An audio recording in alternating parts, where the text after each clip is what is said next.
Mungsa budget keri niyom nagna eba raja nagna bagi simino jugmaya kalibari wo taklai osamutai khlaijangnai osamutai kitingai asu jak jomok tongla cabinet haniwo fan khlai chada najagla jugmaya durga utsav committee paithangni bisingo committee ni bisingono chada khanglai taklai osamutai kalainai obahino saklai jakha tumuno kibo musungui angruna tongkhangkeba ruwi mano jugmaya kalibari durga utsav committee ni bakhakti obahino kok chapjakha kok chojakha kalibari committee ni kasko dr jagadish chandra nomo krak shalgipuni damchini tamane jorawo jugmaya kalibari committee ni habanogo koktuma thumani kuthumung khlai obahino saklai rekha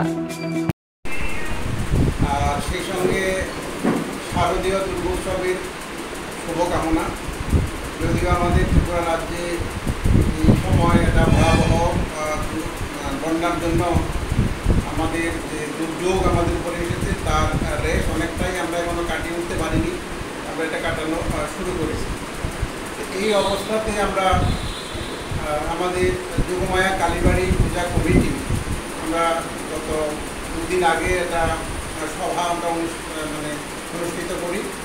সেই সভাতে আমরা এই যে সার্বিক পরিস্থিতি বিবেচনা করে, অর্থাৎ যে ভয়াবহ বন্যা হয়ে গেল আর সেই সঙ্গে মানুষের যে ক্ষয়ক্ষতি হয়েছে, মানুষের যে দুঃখ লাঞ্ছনা কষ্ট, এগুলি সব কথা বিবেচনা করে আমরা যোগমায়া কালীবাড়ি পূজা কমিটি আমরা কয়েকটা সিদ্ধান্ত নিয়েছি।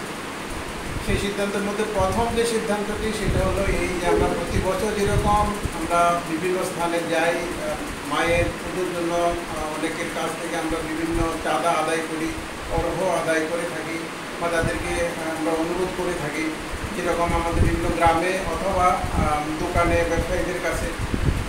এবার আমরা সিদ্ধান্ত নিয়েছি আমরা কারো কাছেই এই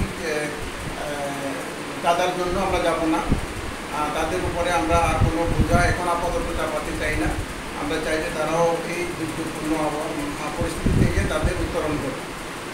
দ্বিতীয় যে সিদ্ধান্তটা আমরা নিয়েছি এই যে পুজো আমরা করব, আমাদের পুজো যে বাজেট সাধারণত যেরকম থাকে, দুর্গাপূজা আমাদের সারা বছর এটার জন্যই আমরা সবসময় একটা আকাঙ্ক্ষিত থাকি। এই সময় আমরা পুজো করবো, একটা বড় আয়োজন হবে, ধুমধাম হবে, আনন্দ উৎসব হবে, সেটা আমরা সবসময় করে থাকি। কিন্তু এইবার আমরা আমাদের যে পুজোর বাজেট প্রায় বেশিরভাগ অংশে আমরা কেটে নিয়েছি, আমাদের পুজোর বাজেটটা অনেক কমিয়ে নিয়েছি। আমরা নিয়ম রক্ষার জন্য যেগুলো নয় সেগুলোই আমরা করব।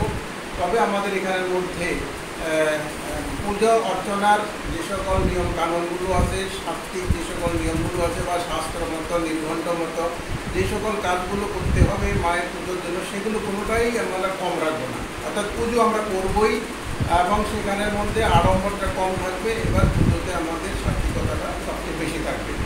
আর এটা করতে গিয়ে যে খরচগুলো আমাদের হবে সেটা আমাদের যারা এই যোগমায়া কালীবাড়ির সঙ্গে যারা ভক্তবৃন্দরা জড়িত আছেন তাদের থেকেই আমরা নেব। অর্থাৎ আমাদের নিজস্ব লোক যারা আছে, কর্মীরা যারা আছে, তাদের দেওয়া যে চাঁদা বা তাদের দেওয়া যে অর্ঘ আছে সেটা দিয়ে আমরা মেনটেন করবো।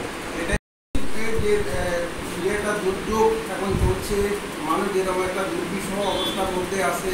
যোগমায়া কালীবাড়ি আমরা গত বছরও এরকম অনেক রক্তদান শিবির, স্বাস্থ্য শিবির, বস্ত্রদান শিবির, বস্ত্রদানের মতো অন্যান্য অনুষ্ঠান বা অন্যান্য যে সকল ধার্মিক ধর্মীয় যে সকল অনুষ্ঠান সূচি অনেকগুলো আমরা করেছি।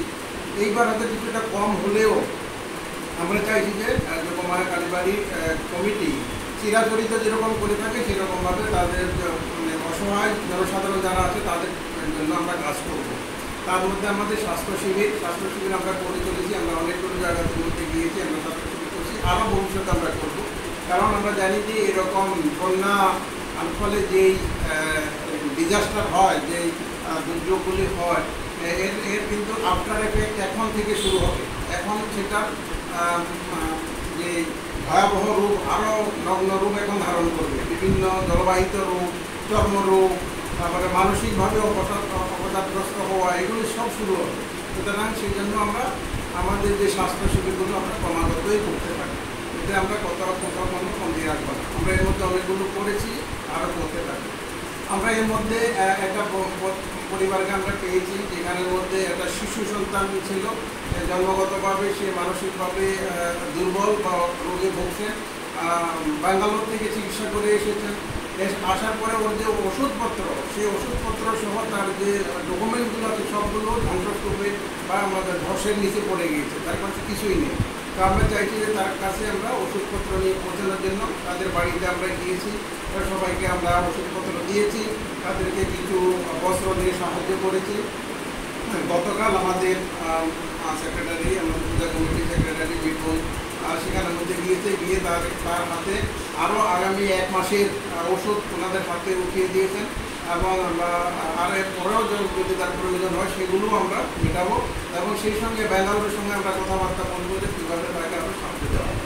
এই আমাদের আমরা বলতে পারি এটা সাপ্লিমেন্টারি সিদ্ধান্ত এরকম যে যদি কোনো ব্যক্তি বা কোনো শ্রদ্ধালু বা কোনো মায়ের ভক্ত ওনারা যদি স্বইচ্ছায় আমাদেরকে মায়ের পুজোর জন্য প্রতি বছর যেরকম সাপোর্ট করে থাকেন, আমাদের পূজা মন্দিরের মধ্যে আসেন, মণ্ডপে আসেন, এসে ওনারা কিছু দান দক্ষিণা দিয়ে থাকেন মায়ের পুজো করার জন্য, ওনাদের যে সহযোগিতা সেটা করে থাকেন, সেরকম যদি কেউ করে থাকে তাতে কিন্তু আমাদের কোনো আপত্তি থাকবে না। অর্থাৎ সেটা আমরা কোনো অবস্থাতে ফিরিয়ে দেওয়ার জন্য আমরা কিন্তু সাহস করব না।